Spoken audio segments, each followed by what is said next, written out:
urusan negara dipakai main-main. Apa susahnya sih mencari? Emangnya di grup, saya mau tanya, di grup WhatsApp lulusan atau alumni Fakultas Kehutanan tahun 85 ada nggak sih nama Jokowi? Ayo dong, saya tantang dong, ya, alumni Fakultas Kehutanan angkatan, katanya dia masa 80, lulus 85. Ada nggak nama Jokowi di grup WhatsApp Anda, saya tanya? Atau yang lulusan Fakultas Kehutanan, gak usah angkatan dia, ada nggak nama Bapak Jokowi di situ? Ada nggak? Atau biasanya kalau kami itu ada grup yang langsung Ikatan Alumni, artinya semua satu universitas bisa masuk di situ. Ada nggak nama Jokowi? Biasanya kalau dia seorang pejabat, dia akan jadi dewan pembina di situ, betul? Ada nggak di rel agama dia jadi dewan pembina? Berarti apa itu? Udah jelas tidak diakui sebagai alumni, betul?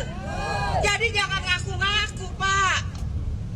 Anda nggak perlu nurunin buzzer, Anda nggak perlu sewa itu. Saya nggak mau nyenggol nama. Biasanya nanti kalau udah nyenggol nama, Andi Aswan, langsung deh Polda urusannya. Ngapain kita, Pak? Pokoknya Anda merasa sendiri. Ngapain Anda turunkan orang-orang, maksudnya orang-orang nggak penting yang kita nggak tahu apa tujuannya. Maksudnya Andi Aswan. Iya emang. Kalau kita dituduh ada pendana, bener nggak sih? Nah, ibu-ibu kesini datang dari Jakarta, siapa yang bayarin? Bayar sendiri. 350.000 350.000 ongkosnya. Kami sebagai mama-mama ini hanya merasa bahwa kewajiban kami untuk mengungkap suatu kebenaran. Karena kami tidak mau negara ini dipimpin oleh seseorang yang tidak punya integritas dan tidak punya kapabilitas. Kenapa? Karena dari satu kepalsuan ini muncul kepalsuan lagi, yaitu anaknya.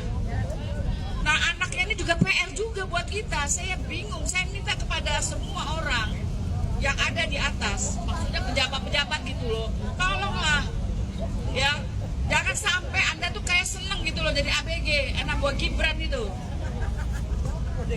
Iya, kita nggak mau ya, masa orang nggak punya apa ya kompetensi. Orang yang punya profesional aja itu pakai kompetensi kan, pakai sertifikasi kan, Masih bisa, nggak Bu. tahu apa-apa ya, akhirnya ya itu cuma bisa bagi sembako, cuma bisa bagi skincare, aneh-aneh lah. Logika kan?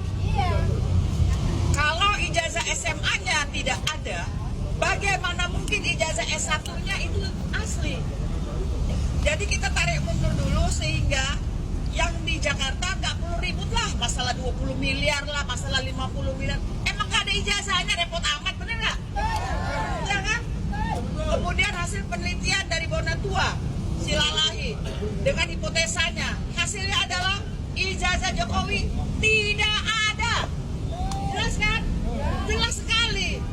Nah, apabila kita memasukkan gugatan kembali, yang ujung-ujungnya di NO kemarin di Pengadilan Negeri Surakarta, hari ini kami mau menabur bunga atas matinya hukum di Indonesia, atas matinya kebenaran di Indonesia, dan atas matinya moral di Indonesia. Ayo, mana